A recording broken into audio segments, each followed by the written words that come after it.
Hello students, welcome to Reddy chemistry classes. तो आज का सेशन में हम डिस्कस करने वाले टॉपिक है diffraction of praising point. Diffraction of praising point और इसका और एक नाम है क्रायोस्कोपी। सो diffraction of praising point concept discuss करने के पहले समझेंगे फ्रीजिंग पॉइंट होता क्या है, व्हाट इज फ्रीजिंग पॉइंट। तो यहाँ पर डेफिनेशन है freezing point of a substance is defined as the temperature at which the vapor pressure of its liquid is equal to the vapor pressure of the corresponding solid। जिस temperature में vapour pressure of a liquid इसका corresponding solid का vapour pressure के साथ equal होता है, सच temperature को freezing point कहलाते हैं। फ्रीजिंग पॉइंट कहलाते हैं। देखिए यहाँ पे डिफ्रेक्शन ऑफ फ्रीजिंग पॉइंट की बात चल रही है। इसका मतलब एक प्योर सॉल्वेंट को नॉन वोलाटाइल सोल्यूट ऐड करके वेपर प्रेशर को डिक्रीज करा सकते हैं। वेपर प्रेशर डिक्रीज होने के कारण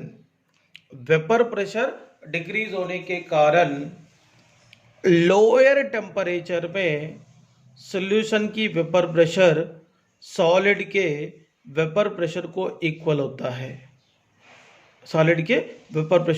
होता है। इसीलिए प्योर सॉल्वेंट को नॉन वोलाटाइल सोल्यूट ऐड करके सॉल्यूशन का फ्रीजिंग पॉइंट को डिक्रीज करने वाले फिनोमेना को डिफ्रेक्शन ऑफ फ्रीजिंग पॉइंट कहते हैं। डिफ्रेक्शन मतलब डिक्रीज ऑफ फ्रीजिंग पॉइंट मतलब एक प्योर सॉल्वेंट को नॉन वोलाटाइल सोल्यूट ऐड करने के वजह से मिला हुआ सॉल्यूशन की वेपर प्रेशर डिक्रीज होता है। इसीलिए that solution lower temperature condition में अपनी वेपर प्रेशर को करस्पॉन्डिंग सॉलिड का वेपर प्रेशर के साथ इक्वल करता है। इसका मतलब होता है सॉल्यूशन की फ्रीजिंग पॉइंट लो है। इसका मतलब यहाँ पर समझने की कोशिश करो, एक प्योर सॉल्वेंट के रेस्पेक्ट में सॉल्यूशन में अगर नॉन वोलाटाइल सोल्यूट रखे तो इसका फ्रीजिंग पॉइंट क्या होता है, डिक्रीज होता है। यहाँ पर डिस्कस करते हैं, एक वेसल में प्योर सॉल्वेंट है तो प्योर सॉल्वेंट रहने से इसमें high kinetic energy of the pure solvent molecule surface area पे आकर कंटिन्यूसली वेपर्स में कन्वर्ट होते जा रहा है। इसका मतलब यहाँ पे रेट ऑफ द एवापोरेशन ज़्यादा है। रेट ऑफ द एवापोरेशन ज़्यादा होने के कारण इसका वेपर प्रेशर भी ज़्यादा है। वेपर प्रेशर ज़्यादा बोले तो इसका वेपर प्रेशर अपन मानते हैं पी नॉट, और ये हाई वेपर प्रेशर रहने वाले लिक्विड का जनरली फ्रीजिंग पॉइंट भी ज़्यादा रहता है, क्योंकि हाई वेपर प्रेशर रहने वाले प्योर सॉल्वेंट अपनी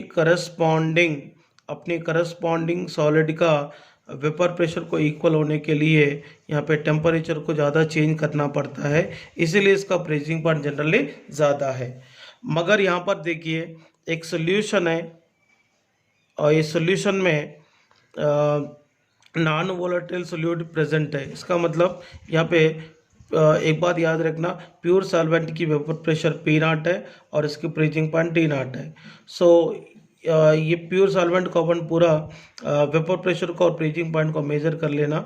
मेजर करने के बाद इसमें सर्टेन क्वांटिटी में नॉन वोलाटाइल सोल्यूट ऐड करके सॉल्यूशन बनाना है। ये सॉल्यूशन बनने के बाद ये सॉल्यूशन में नॉन वोलाटाइल सोल्यूट जो भी है होमोजीनियसली डिस्ट्रीब्यूट होता है, होमोजीनियस फॉर्म में डिस्ट्रीब्यूट होता है। होमोजीनियस फॉर्म में डिस्ट्रीब्यूट होने के बाद सॉल्यूशन में सॉल्वेंट के अलावा नॉन वोलाटाइल सोल्यूट भी रहते हैं। इसीलिए यहाँ पे सरफेस एरिया पे high kinetic energy of the pure solvent के अलावा नॉन वोलेटाइल सॉल्यूट भी आता है, मगर नॉन वोलेटाइल सॉल्यूट एवापोरेट नहीं होता, ओनली सॉल्वेंट मॉलिक्यूल यहाँ पर एवापोरेट होगा। But as compare to pure solvent solution की एवापोरेशन डिक्रीज हो गए और इसके द्वारा डेवलप होने वाले वेपर प्रेशर भी डिक्रीज हो गया। तो मतलब लोअर वेपर प्रेशर रहने वाले सोल्यूशन अपनी सॉलिड का वेपर प्रेशर के साथ इक्वल करने के लिए ज़्यादा टेम्परेचर को चेंज करने की गरज नहीं पड़ता है। इसीलिए लोअर वेपर प्रेशर रहने वाले सोल्यूशन का फ्रीजिंग पॉइंट भी कम रहता है और इसका सोल्यूशन का वेपर प्रेशर को पीएस कंसिडर करेंगे और इसका फ्रीजिंग पॉइंट को कंसिडर करेंगे टीएस। अगर टीएस कंसिडर करेंगे तो यहाँ पे टी नॉट के रेस्पेक्ट में टीएस की वैल्यू कम रहती है, क्योंकि यहाँ पे freezing point of the pure solvent T not is greater than freezing point of the solution. इसीलिए यहाँ पर डेफिनेशन क्या देना है, मतलब डिफरेंशियल ऑफ फ्रीजिंग पॉइंट का डेफिनेशन होगा the difference between the freezing point of the pure solvent and freezing point of the solution. ये दोनों के मतलब freezing point of the pure solvent and freezing point of the solution के बीच में रहने वाले डिफरेंस है डिफरेंशियल ऑफ फ्रीजिंग पॉइंट। देखिए डेफिनेशन ऑफ फ्रीजिंग पॉइंट यहाँ पे लिखे हैं the difference between the freezing point of the pure solvent and its solution is called diffraction of freezing point. Therefore delta TF is equal to T naught minus TS. T naught means freezing point of pure solvent, TS means freezing point of solutions. इसका मतलब एक बात याद रखना, pure solvent को non volatile solute add करके solution बनाने के बाद सोल्यूशन की फ्रीजिंग पॉइंट डिक्रीज होता है। सोल्यूशन की फ्रीजिंग पॉइंट को डिक्रीज करने वाले प्रोसेस को यहाँ पर डिफरेंशियल ऑफ फ्रीजिंग पॉइंट कहते हैं। इसका मतलब सोल्यूशन में जितना ज़्यादा क्वांटिटी में नॉन वोलेटाइल सोल्यूट रहते हैं उतना सोल्यूशन की फ्रीजिंग पॉइंट डिक्रीज होते जाता है। ये कंडीशन को ग्राफ के द्वारा बेटरली समझ सकते हैं। देखिए this can be better understood by plotting a graph of vapour pressure against temperature of pure solvent and two solutions of different concentrations. Graph को डिस्कस करने के पहले मैं एक छोटा सा कॉन्सेप्ट समझाना चाहता हूँ। देखिए एक वेसल में प्योर सॉल्वेंट है, तो प्योर सॉल्वेंट में generally high kinetic energy of the pure solvent molecule surface area पे आकर कंटिन्यूसली एवापोरेट होता है, क्योंकि ये सब तीनों भी क्लोज्ड वेसल में लिए। देखिए ये प्योर सॉल्वेंट है क्लोज्ड वेसल में, या सोल्यूशन 1 है, सोल्यूशन 2 है, ये तीनों का कंपैरिजन चल रहा है। यहाँ पे प्योर सॉल्वेंट में high kinetic energy of the pure solvent molecule continuously evaporation होते जा रहा है, इसलिए यहाँ पे रेट ऑफ द एवापोरेशन ज़्यादा है।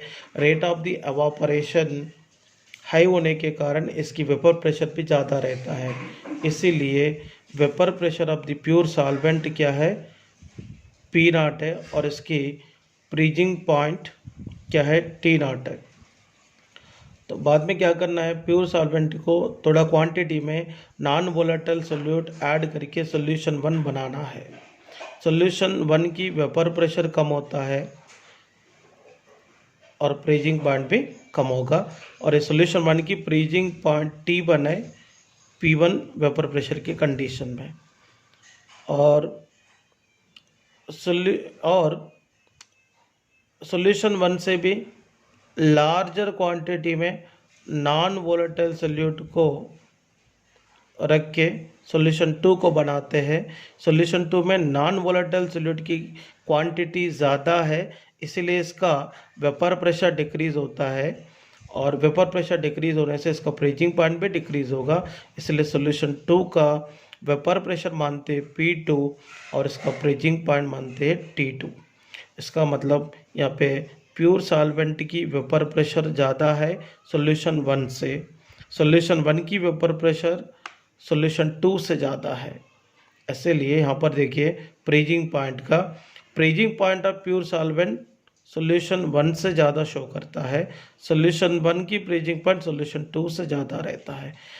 और ये कंसेप्ट को अपन ग्राफिकल रिप्रेजेंटेशन के द्वारा भी बेटरली समझने की कोशिश करेंगे। देखिए यहाँ पर एक्स एक्सिस में टेम्परेचर, ये टेम्परेचर यहाँ पर रिप्रेजेंट करता है फ्रीजिंग पॉइंट को, और वाई एक्सिस पे वेपर प्रेशर लेंगे। सो यहाँ पे अपने को क्लियर है, पी नॉट बोले तो vapour pressure of the pure solvent, T not बोले तो freezing point of pure solvent, P1 solution 1 की वेपर प्रेशर, T1 सॉल्यूशन 1 की फ्रीजिंग पॉइंट, P2 सॉल्यूशन 2 की वेपर प्रेशर, T2 सॉल्यूशन 2 की फ्रीजिंग पॉइंट है। ये तो क्लियर हो गए। यहाँ पर एक ग्राफ को अपन बेटरली समझने की कोशिश करते हैं। जिनकी वेपर प्रेशर ज़्यादा रहता है, जिनकी वेपर प्रेशर ज़्यादा रहता है, इसकी फ्रीजिंग पॉइंट ज़्यादा है। ये लाइन दिख रहा ना,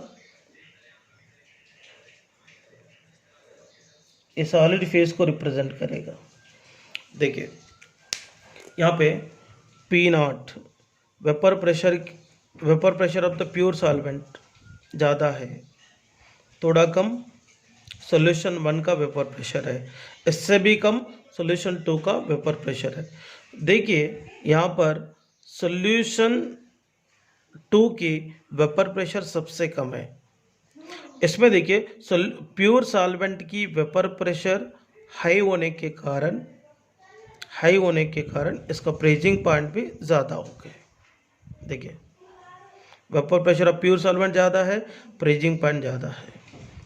vapour pressure of the solution 1 कम है, फ्रीजिंग पॉइंट भी यहाँ पर कम है। सॉल्यूशन 2 की वेपर प्रेशर और कम है और इसका फ्रीजिंग पॉइंट भी कम है। देखिए वेपर प्रेशर बढ़ते जा रहा है तो फ्रीजिंग पॉइंट भी बढ़ते जा रहा है। यहाँ पे देखो वेपर प्रेशर कम होते आ रहा है, देखो तो फ्रीजिंग पॉइंट भी कम होते आ रहा है। इसका मतलब यहाँ पर प्योर सॉल्वेंट की वेपर प्रेशर ज़्यादा है, इसलिए फ्रीजिंग पॉइंट ज़्यादा है। सॉल्यूशन 2 की वेपर प्रेशर यहाँ पे सबसे कम है, इसलिए इसका फ्रीजिंग पॉइंट भी कम है। ये बात क्लियर हो गई सबको।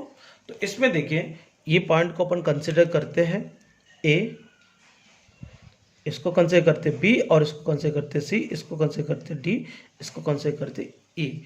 इसमें 2 सिमिलर ट्रायंगल्स बनते हैं। क्या है? B C D, next one triangle A C E. 2 similar triangles मिले हैं। ये 2 सिमिलर ट्रायंगल के जरिए क्या रिलेशन मिलता है देखते हैं। देखिए 2 similar triangles, triangle B C D, triangle A C E. B C D A C E से क्या लिख सकते, देखो ए C upon B C, A C upon B C, A C upon B C. A C upon B C बोलो तो क्या होगा? ए सी, ये देखो ए पॉइंट है, ये सी पॉइंट है, मतलब T naught minus T two. B C point B C मतलब T naught minus T one. देखो ए सी की जगह T naught minus T two, B C की जगह T naught minus T one लिखना है, इसलिए T naught minus T two upon T naught minus T one हो गए। और यहाँ पे देखो C E upon C D, C E upon C D हो गए। यहाँ पे सी ई मतलब यह सी पॉइंट में पी नॉट है, ई पॉइंट में पी टू है, इसलिए P naught minus P two upon C D. C point में पी नॉट है और डी पॉइंट में क्या है? पी वन है, P naught minus P one हो गया। इसलिए T naught minus T two की जगह डेल्टा टी टू, और इसके जगह डेल्टा टी वन लिखेंगे, और इसके जगह डेल्टा पी टू, इसके जगह डेल्टा पी वन। इसलिए delta T two by delta T one is equal to delta P2 by delta P1। तो ये रिलेशन से क्या ऑब्जर्वेशन कर सकते हैं, delta T proportional to delta P, इसको 1 मानते हैं, इसको क्या करते हैं 1 मानते हैं। According to Raoult's law for dilute solution एक फॉर्मूला रहता P0 minus PS by P0 is equal to WB by MB into MEA by WA। But we know the definition of lowering of vapour pressure, the delta P is equal to P0 minus PS रहता है, इसलिए P0 minus PS की जगह क्या लिखेंगे delta P। So the delta P upon P0 is equal to WB by MB into MEA by WA। तो इसमें क्या करेंगे, P0 को इस तरफ लेकर आएंगे, so delta P is equal to WB by MB into MEA upon WA into P0 हो गए। But pure solvent MEA and P0 constant consider करना पड़ता है, क्योंकि मॉलिक्यूलर वेट ऑफ सॉल्वेंट है या प्योर सॉल्वेंट है और ये प्योर सॉल्वेंट की वेपर प्रेशर है, दोनों को भी कांस्टेंट कंसिडर करना पड़ता है। ये दोनों कांस्टेंट को रिमूव करेंगे, WA और P0 को रिमूव करने से प्रोपोर्शनल रखना पड़ता है, तो ये दोनों कांस्टेंट को हटाने के बाद प्रोपोर्शन सिंबल रखना पड़ेंगे, delta P proportional to WB by MB into 1 by WA होगा। तो यहाँ पर 1 delta T proportional to delta P है, सेकंड क्या है delta P proportional to WB by MB into 1 by WA।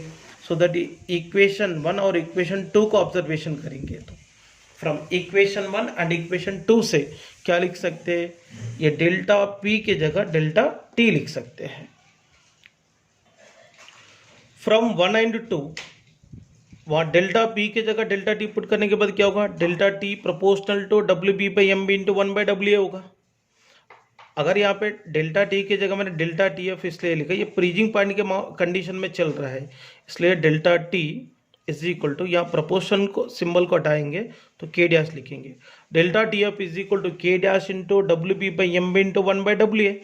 But K dash का मतलब क्या होगा, मॉलिक्यूलर डिफरेंशियल कांस्टेंट है, but molecular differential constant is equal to molar differential constant into 1000 है।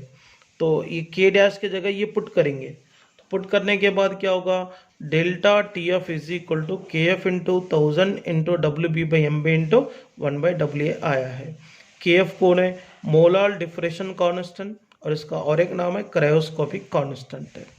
तो इसको कैसा लिखेंगे, delta TF is equal to KF into WB by MB into 1000 को इधर लिखेंगे 1000 बाई WA होगा, और ये पूरा ये भी WB by MB into 1000 by WA मतलब क्या होगा, मोलालिटी होगा।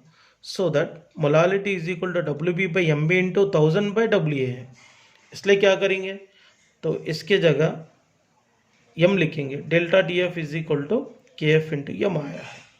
इसमें देखो सारे टर्म्स को थोड़ा कॉन्सेंट्रेट करो, delta TF differential of freezing point, इसको क्रायोस्कोपी बोल सकते हैं, KF is equal to molar differential constant, इसका और एक नाम है cryoscopic constant, WB weight of solute, MB molecular weight of solute, WA weight of solvent. ये सारे पैरामीटर्स आपको मालूम होना चाहिए, न्यूमेरिकल करने के लिए बहुत आसान होता है।